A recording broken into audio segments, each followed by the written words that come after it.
me how the story goes. Little hope but bigger dreams.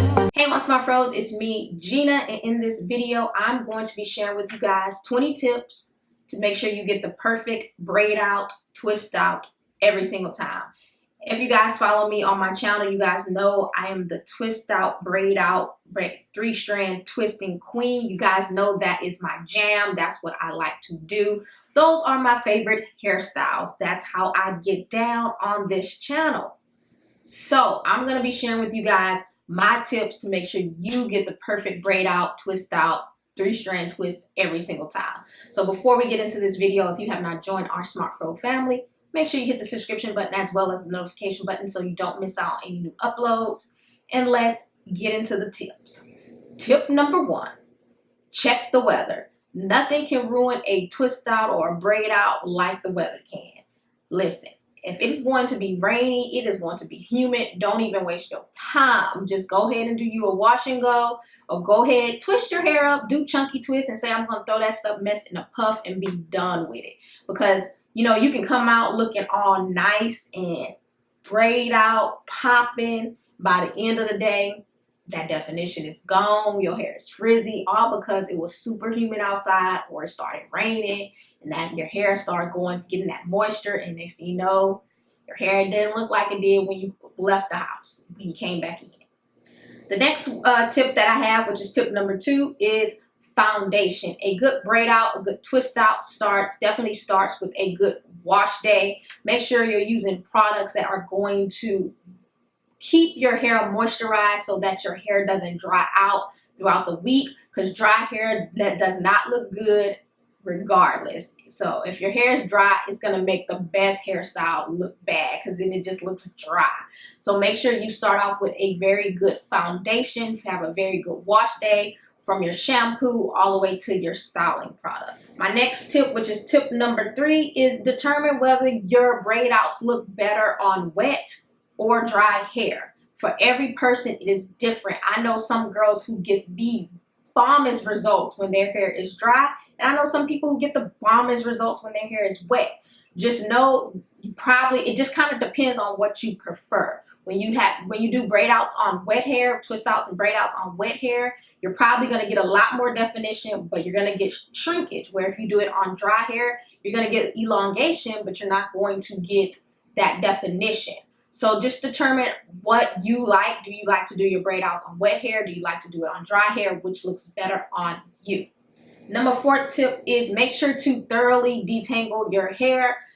Just having thoroughly detangled hair is just going to make that takedown process so much more easier, and it will definitely help minimize the frizz. Number 5, part your hair how you want it to lay, especially if your hair is kinky.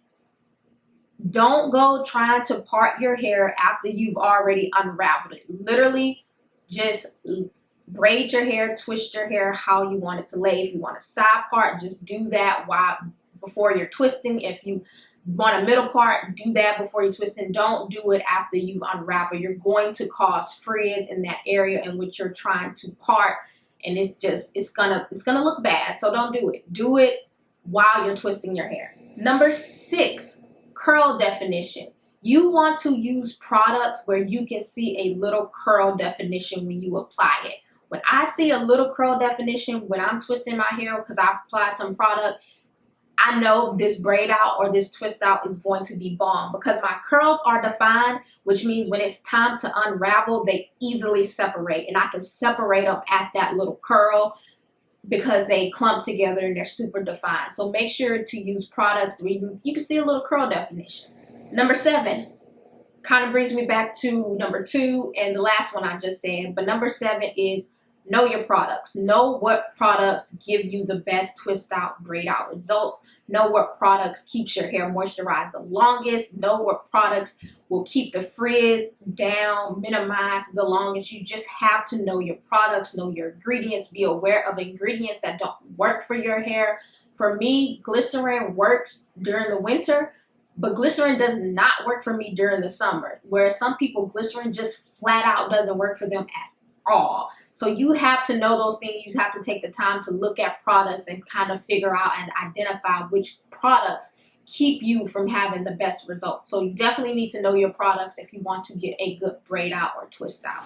And that also brings me to number 8, which is know how to properly moisturize your hair. If your hair is not properly moisturized, no braid out, no twist out is going to look good.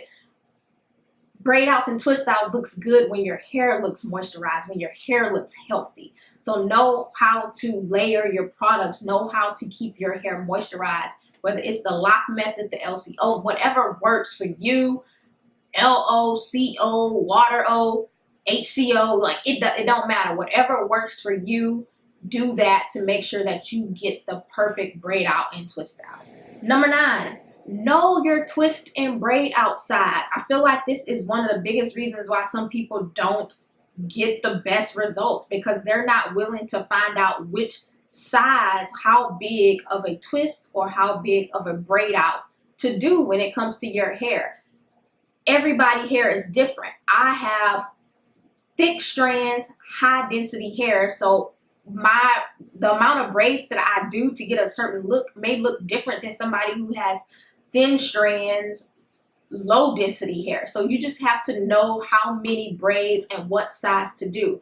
I know I like my braids to be a little bit more than a pencil width, probably like a permanent marker. That might be a good indication. Probably like the size of a Sharpie. But some people like theirs smaller, some people like theirs chunky. You just have to know what better fits you and better fits like your face, your frame, and everything. So take the time to learn that. Don't just say, oh, this YouTuber used 30 braids, so I got to use 30 braids, when really and truly you need to use 40 or you need to use 20. So just know your braid size, know your twist size. Number 10, Bantu knot those ends or perm rod those ends. Listen. Yeah, you can coil your fingers, but I just feel like nothing tops off a good braid out or good twist out as Bantu knotting your ends. It just gives you that perfect little coil at the end that just makes the hairstyle look so freaking flawless. Like, just do it and then get back with me and you're gonna be glad that you did it. Number 11, make sure your hair is completely dry.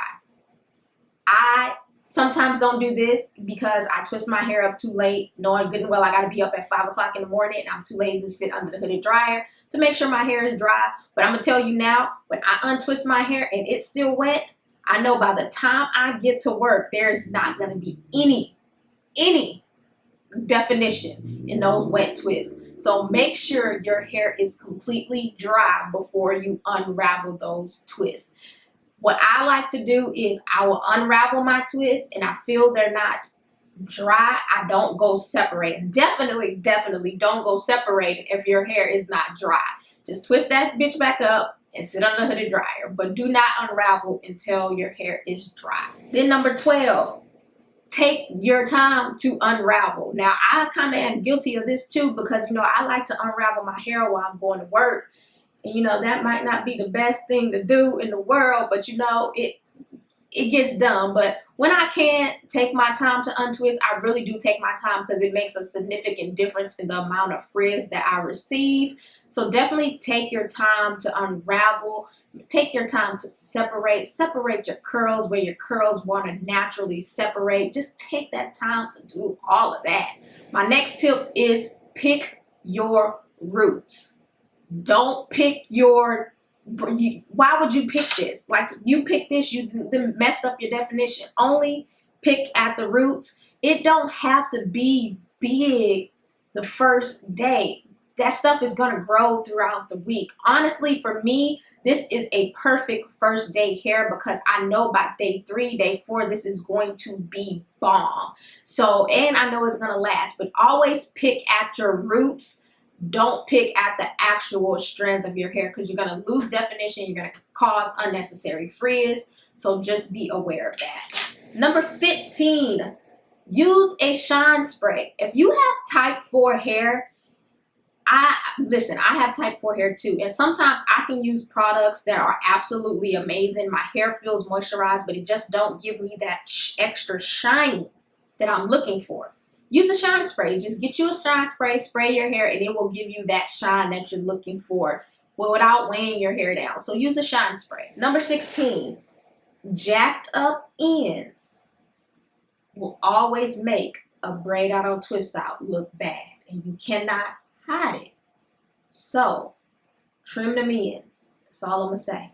Number 17, this is for twisting. When you twist your hair, you want to kind of like twist at the strands as you're twisting. It's kind of hard to explain without actually doing it, but you want to actually, trying to not mess up my hair, twist your hair, like twist the strands as you're twisting it around. That will actually make the twist hold, and 2, give you that definition that you're looking for. And then number 18, same with braiding. When you're braiding your hair, you want to make sure you're pulling tight to get that definition. You don't want it to be a loose braid, because a loose braid is not going to give you that best definition. Number 19 kind of brings me back to what I've already said. Don't separate too much the first and second day. Don't fluff too much the first and second day. You're going to lose definition a lot quicker. And you can still have the perfect braid out, twist out without having super big hair the first day. Now, don't get me wrong. If you like that big hair, because I do too, go ahead and do it, because, some people just look real good with just super, super big hair. So I ain't mad at them trying to get day 3, day 2 hair on the first day. But just know, if you want a perfect twist out, perfect braid out, the less fluffing on the first day, the better. Because when it just naturally, well, at least to me, when it just naturally grows, it just looks so perfect. I feel like you can tell the difference between a forced fluff versus a natural throughout the week fluff.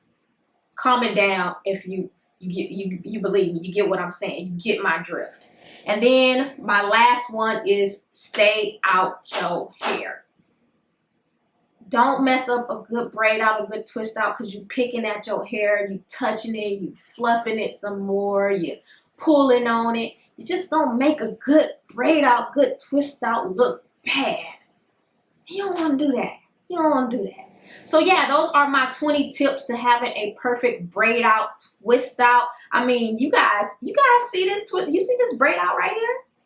You guys know I would not let you down in a braid out, twist out game. Like, I got you. So yeah, I hope you guys enjoyed this video. I hope you found these tips to be extremely helpful. If you did, if you have some more tips that you would like to share to get that perfect braid out, twist out, help our SmartFro family out, leave them down in the comments down below, and I'll see you guys in my next video.